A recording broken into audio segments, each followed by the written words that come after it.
So, welcome, friends, to Ananda Sangha Worldwide and Crystal Clarity Publishers for another one of our author interviews. And it's my joy and privilege to have Nayaswami Padma with us. Welcome, Padma. Thank And you. we're here because, of course, you know, but not everyone knows that we are about to release your new book, Hints of Laughter, Hints of Joy, The Wisdom of Swami Kriyananda, direct disciple of Paramhansa Yogananda. Now, people that don't know you, Padma, just as a way of brief introduction, you became a disciple of Paramhansa Yogananda through Swami Kriyananda at the age of 19.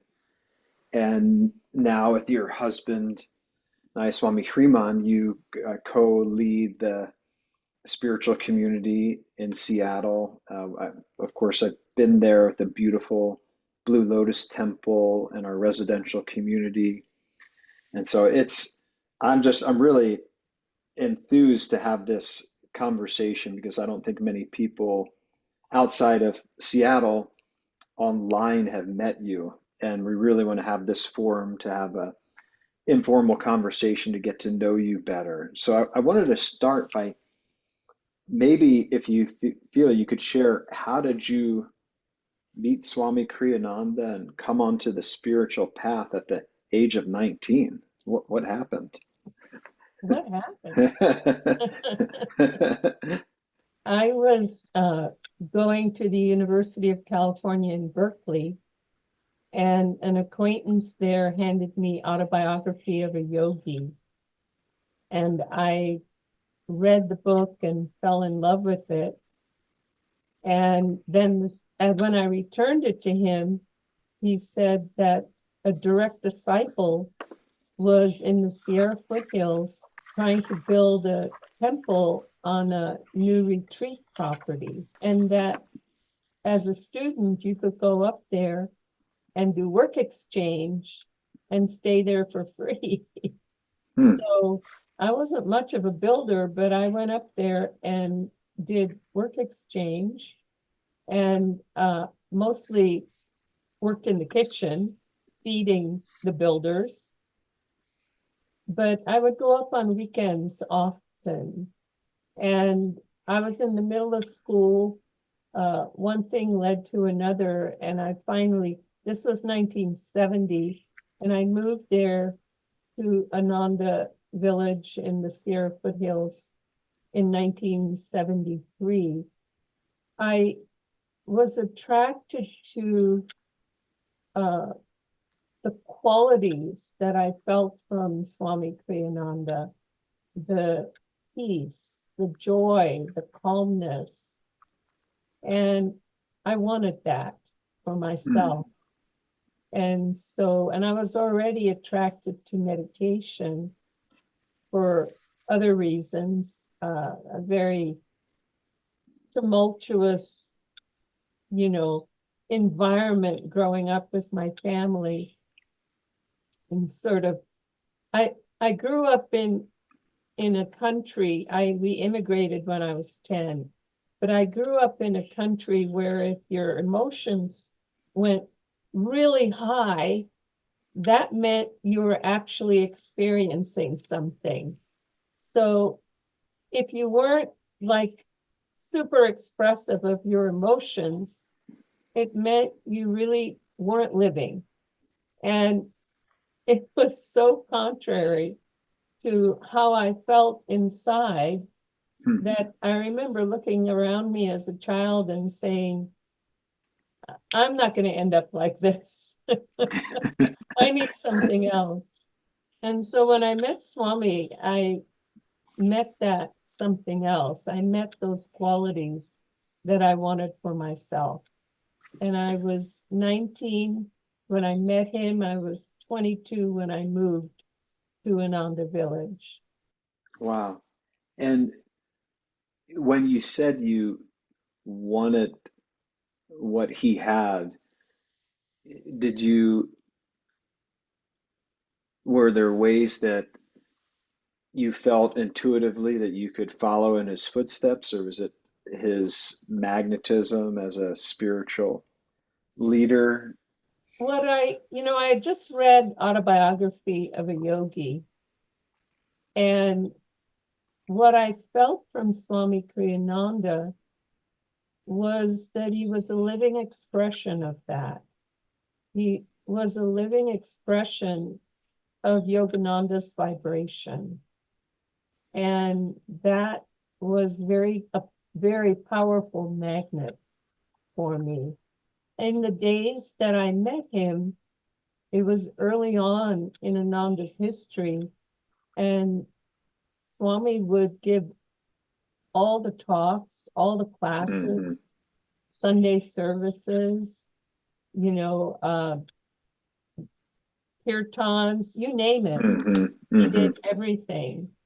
And so it was very easy to feel tangibly uh, the expression of autobiography coming through him. So, like Yogananda said, I remember hearing in one of his audio talks, follow the living link of the master. So, Swami Kriyananda was a real living link for you. Yes. He never uh, he never held himself out as the guru. He always pointed everyone to Yogananda, which I also respected and admired. Um, I just felt like I was home. Mm, that's beautiful. I wondered, I was thinking about your book, of course, Hints of Laughter, Hints of Joy. If you could tell us the inspiration behind that title and why you chose it. There was a song that he composed. It's called God's Call Within. And I was there when he composed it, I mean, in the time frame that he composed it. And I remember going with him with a few others to his mother's home in Atherton, his parents' home. And he stood by their grand piano, and someone played the melody of that song on the piano, and Swamiji sang it. Mm, And I was thrilled to the core. And it always remained with me. It's one of my favorite songs. I have a few favorites now. There's a couple of others, but that one in particular takes me back to the beginning of my love affair with God. And mm, um, so that line came to me as a perfect reflection of what I was trying to write, which is these little short inspirations and experiences with him. They're just hints mm, of laughter, hints of joy, laughter and joy, because that's what life is living this life in the communities that he founded in Ananda. And so hints of laughter, hints of joy, also because Yogananda taught intuitively. Swami Kriyananda taught intuitively. You had to reach for it. They didn't spell things out for you. And so they were literally hints. And yeah. you had to deepen your intuition, which can happen a lot through meditation by sitting in the silence at the end of our meditations and tune into not only what they were trying to say, but what the expression on the face was, what the sound of the voice was, what the feeling was behind what Mm-hmm. they were trying to say. They're really hints. And Mm, so in this book, I offer hints, and I invite people to tune in and draw their own conclusion and inspiration from that particular experience that I had. I love that. And that was Swami Kriyananda's way. He wasn't heavy-handed, like you said, with the teachings. He shared them freely and openly and in an inspirational flow, but it Yeah. was up to the individual to receive them. And I was thinking that your name, Padma, isn't Padma is the lotus flower? Right. He explained to me when I asked him that Padma means lotus in the act of expansion, Mm, beautiful. because in Sanskrit there are many words that mean lotus, because lotuses are so prominent in that culture. And each word has a slightly different aspect of the lotus. So mine is in the act of expansion. I love that about this book. It reminded me, the cover, of course, of this beautiful tulip expanding, receiving the light. And there was a number of little gems in here. One that I just reread this morning, where you broke the book down into two parts: spiritual communities, intentional spiritual communities, and then the inner life, the inner spiritual life. But I read, I forget in which one it was, but where you talked about community spirit, it is not the physical location, and that the true Ananda is that inner divine joy. I wonder if you could share with us a little bit about how Swami imparted that to you in subtle and maybe more overt ways. Well, there was a period, especially in the early years of the community, where he would talk about that a lot. That, because he wanted to break all of us from any attachment to the physical aspect of community. He wanted us to understand and begin to feel and see that community is the spirit of all the people that are living there and what they're tuning into. And so he offered us Yogananda to tune into, and we had that common experience, that common thread, and that's what really held us together. Because we've been guiding the community in Washington State for over 30 years now, we occasionally have people come by who want to start a community. They want to, co-housing is a really popular concept up here, Mm-hmm. and some who want to buy land and build a community. And they come and pick our brain, about Mm. what our experience was. And not always, but in many cases, their idea of community is more the physical place Mm. and how it's put together.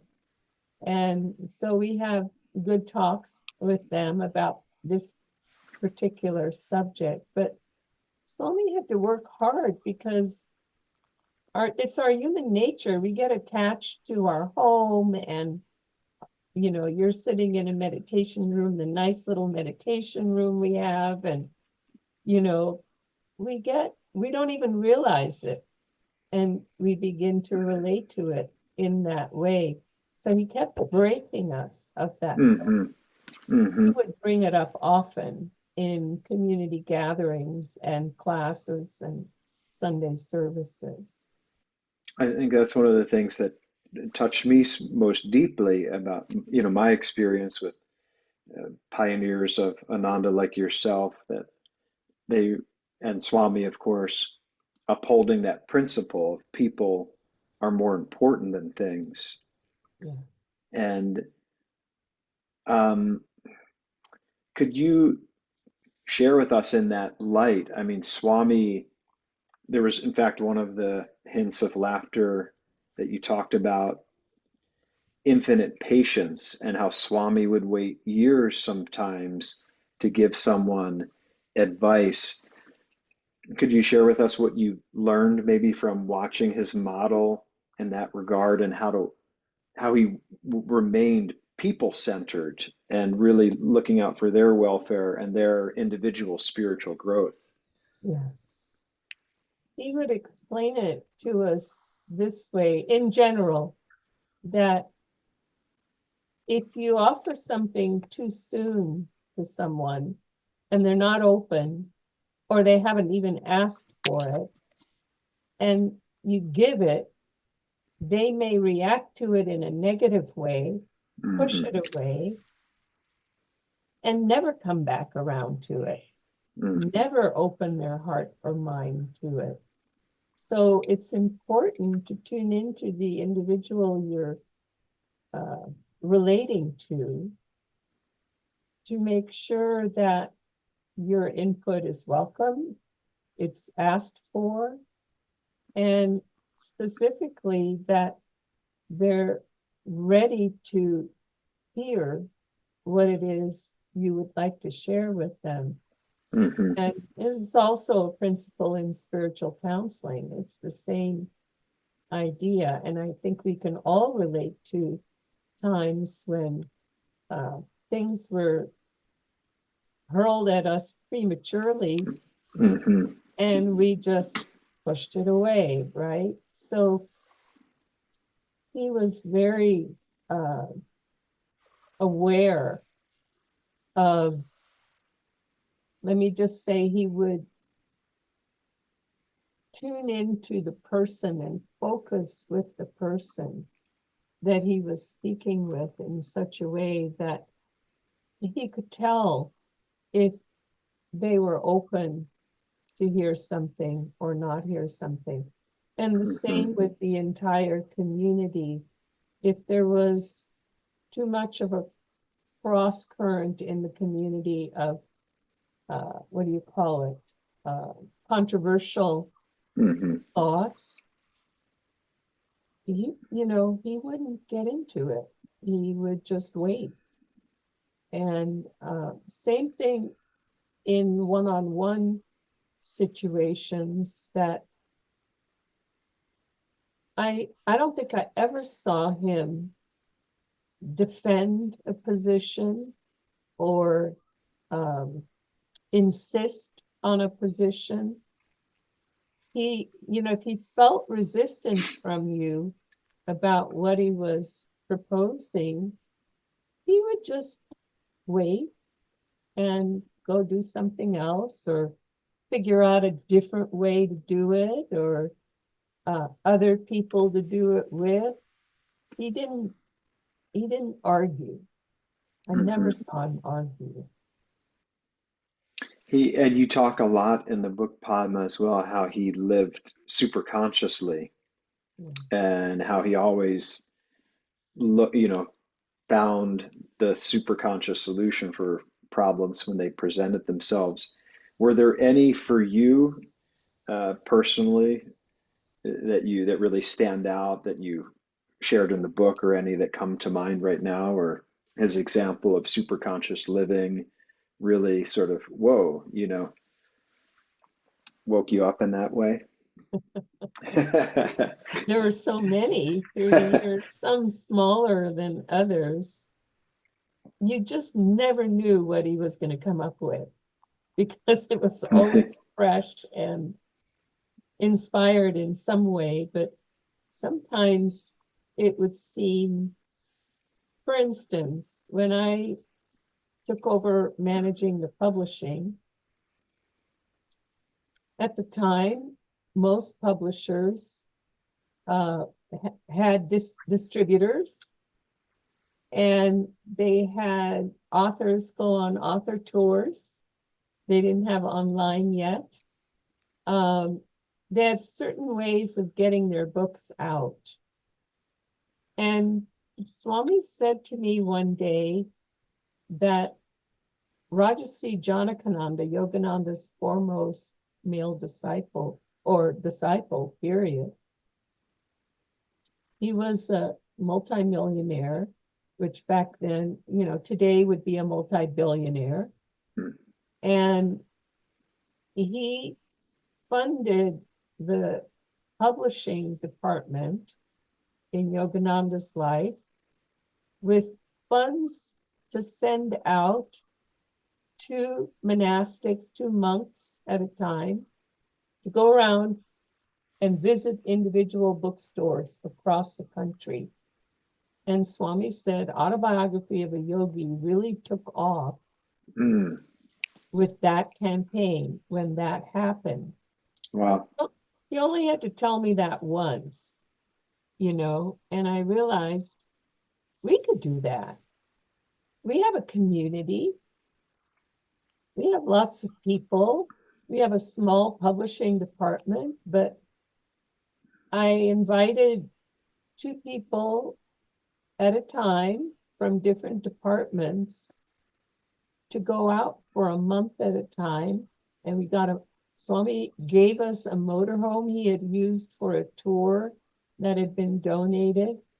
And they went across the country. And after a month of visiting bookstores, we would fly out the next two people and the original ones would come back. So we did that. We Mm. opened up 2,000 bookstores Wow. across the country. I mean, there was a lot more to it than that. We did it very efficiently, but it was a super conscious idea that Rajasi had, and then Swami had, and shared with me, and boom, I recognized it, and it really worked for us. And the other thing is that other publishers that I was in networking with, they were drooling with envy because they didn't have the staff to do something like that. And we had the backdrop of an entire community. Hmm. You're inspiring me. We need to be doing more of that today. I'm taking notes.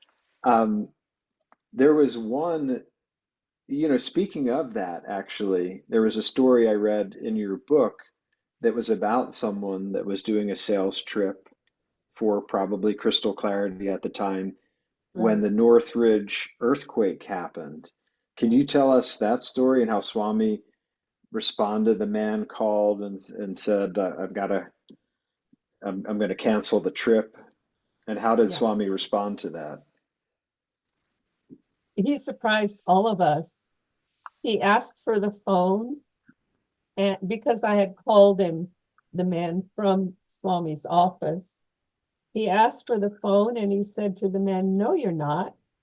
Don't come back." He said, "Stay there and finish your tour." And this the man said, the staff person said, "But Swami, the stores are, all the products are on the floor. They fell off the shelves and it's a mess. Nobody's actually meeting with buyers right now." And Swami said, "Well, then go to the stores where you had appointments and help them put their stores back together." I love that. I love that story. That courage in selfless service and just, well, if that's, there's a need there, then there's an opportunity for you to help and be of service. Yeah, and it was super conscious because I would have never thought of that. I just was feeling compassion and trying to get that man's home safe. Hmm. But, Swami's guidance was great. Stay in the battle and keep your word. We gave our word, we'd be there, and uh, be helpful. Yeah, and I love that he found a practical way, right, for that. And he gave him a practical suggestion of how he could be of service. Yes, exactly. That's one of your chapters, I believe, right? Practical ways of living in community. Um, Maybe you could talk a little bit about that the balance of this, the high ideal, and how Yogananda said, be practical in your idealism. How did Swami balance that? Keep the principles and the high ideals, and at the same time, just like that story you told, find a practical next step. Were there, again, a story or a hint that you recall? One that I comes to mind is he he had a complaint from one of the family residents who said that the tuition in the school was too high. The man had 4 children, and it was high for him with that many children. And Swami turned around and suggested to the community leaders that we look at what the school needs, and we divide it up among all the residents of the community, not just the parents. And everybody, it basically got added to your monthly contribution. And it was very controversial. Not everybody liked that idea. There were way more single people than married people at the time. And anyway, long story short, the village council came up with a compromise proposal, which was that the village budget would put in X amount to the school, but the parents would still pay a tuition, just a lowered tuition. And I was heartbroken because I really liked the ideal. It just seemed inspired and super conscious. And so I kept championing that ideal. And Swami just sort of scolded me basically and said, you have to be practical in your idealism. In other words, he didn't argue with people. If people didn't like his idea or want to go with that idea, he would just do something else. He wouldn't create controversy. And the other aspect of that is just knowing when it's something that you have to stand up for and when it's something that's negotiable. There were a Could few you things through the years that were not negotiable, where he would just stand his ground. That's what I was going to ask you, Padma. Could you tell us a little bit more about that? The sort of the twin principles of Ananda. We've talked a little bit about people are more important than things, but then the other, where there is right action, there is victory. Could you share maybe a story from your experience with Swami where he, held his ground where when a principle was at stake? Yeah, one comes to mind in the early years. We didn't have a particular policy about having to be on Yogananda's path to live in the community. And so we had some very compatible people from different lineages, from Ananda Moy Ma's group and Sai Baba's group, and, living in the community very early on. And Swami realized at a certain point that it was going to be really important for the community's movement that each community have one spiritual point of focus, one tradition that they follow, or else, even though the masters are all the same, the avatars are all the same, when it translates down into words, some go north, some go south, it's just slightly different. Well, it was very controversial, as you might imagine, because we'd all become friends living together. And so now suddenly a number of people had to move off the Ananda property, the Ananda community property. And that was sad and a challenge for many, including some of the ones leaving. But Swami held his ground because he felt that it was an important precept and point for the welfare and success of communities moving forward. And so that's an example of one. Yeah, and I recall you touching on in the book how Yogananda called this movement of self-realization a new dispensation. Right. So I wonder if you could elaborate on that a little bit, and what does that mean for us and the community's movement? Right. Well, Swami wrote a whole paper on it. It's been a long time since I've looked at it, but on the fly, my understanding of that is that Yogananda came specifically at this time to usher in this age of energy, this we call it Dwapara Yuga, this age, this particular cycle. And so the essence of the teachings are the same. The teachings of Christ and Krishna's essence are the same, but the expression right now Mm, of hmm. that is in alignment with what we can understand, because we can understand more energetically. Whereas, 1,000 years ago, they wouldn't have been able to understand. And 1,000 years ago, the world was in the dark ages, East and West.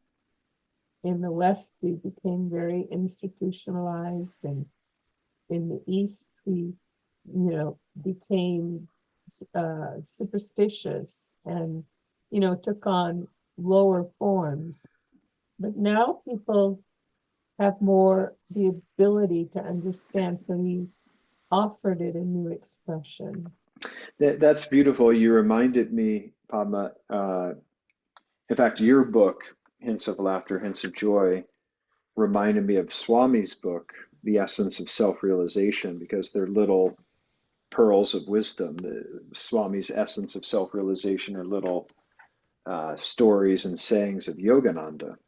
Right. So, and one of them in there was what you were just saying. I think when Swami asked Yogananda, "Is this a new religion?" He said, "No, it's a new expression." Yeah. I believe that one's in the essence of self-realization. So the new expression of the energy age and a religion being like pranayam, be thy religion, from that chant of Yogananda's. Um, could you talk a little bit about the inner life and what does that mean for someone that doesn't know Kriya Yoga or pranayama? What does it mean that pranayama is our religion at Ananda? Be still and know. It means finding ways to still the mind and still the heart. And when we start the effort of trying to do that, we realize how hard that is Mm, to do. And so Yogananda came to the West in part to give us the teachings, the techniques, and the way of life that can help us have our own direct experience of the divine within. And so meditation is a powerful tool in that direction. Hatha yoga can be very powerful in that direction. With meditation, I include pranayams and all the way to kriya. So these are powerful tools. Other traditions have other tools, but tools are needed, because if you try to still your heart and still your mind, you know what a massive task that is to do. Yeah, and to have techniques and tools that can help us do it scientifically. Um, we don't have a lot of time. I wanted to make sure we're getting close to our time.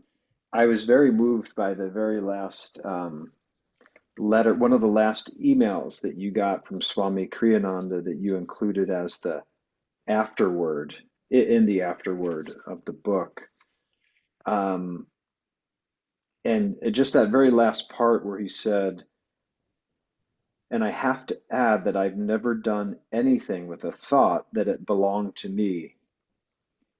This work isn't yours either. It belongs to Master and God. I, I wonder if you could. I marvel at that level of non-attachment that Swami expressed there. And I remember one of our friends, I think it was Nayaswami Diana, he said something similar to her about the work in India. Remember, this work isn't, it's not my work, it's not your work, it's the work of Babaji and Master. Were there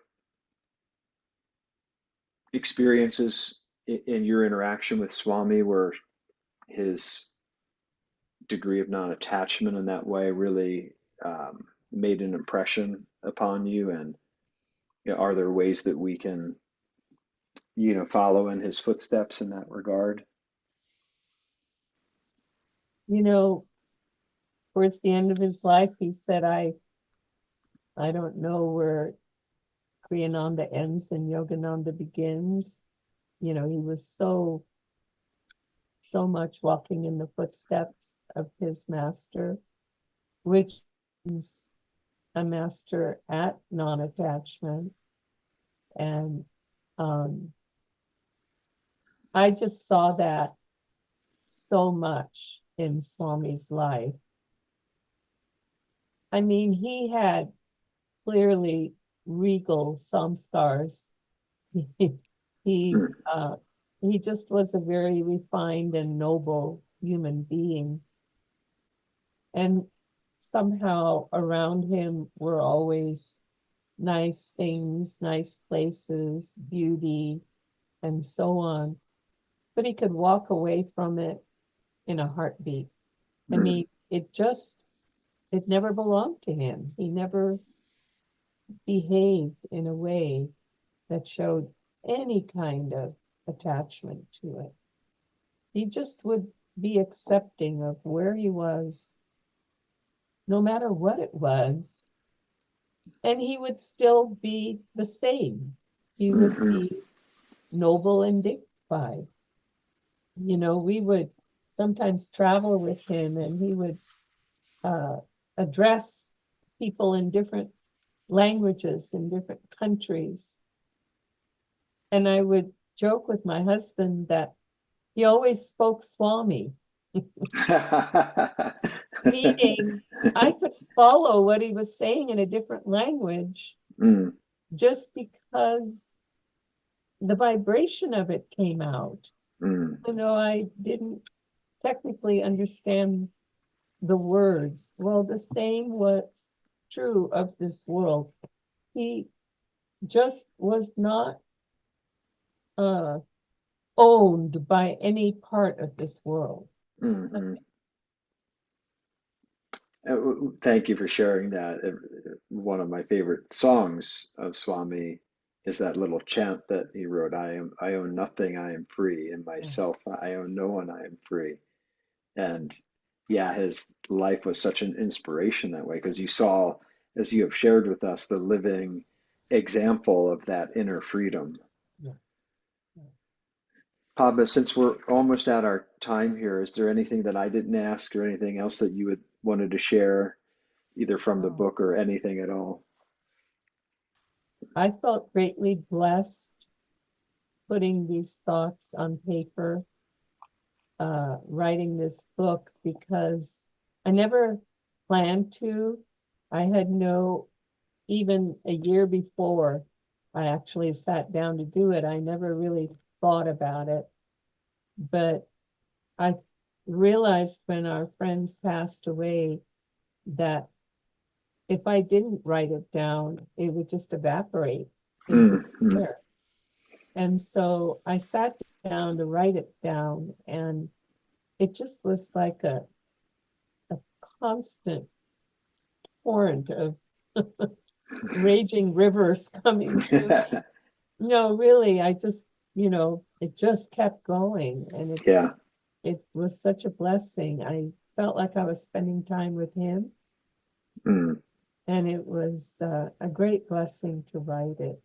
And I'm hopeful that it can be helpful not only to future generations of Ananda, but also the principles in it be helpful to anyone who wants to Yeah. start community or have an inner life. And I was heartened just yesterday. I was talking to somebody at the temple. She had just been reading the book, and she's not on this path. Her husband is, but she's working as a leader in another kind of situation.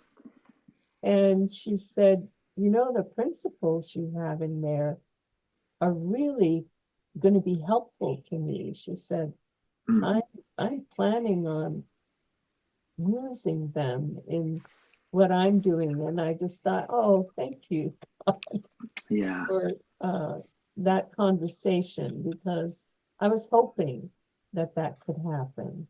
That's a beautiful confirmation that what you've shared here, Padma, is valuable, not just for people within Ananda, they're universal principles on an inner life and building spiritual community. And Yeah. please know that we, of course, Dharma Devi and I, but all of your friends and people that you haven't met yet are grateful for this book. We'll put a link, of course, in the video description where you can find it on crystalclarity.com. Hints of Laughter, Hints of Joy by Nayaswami Padma.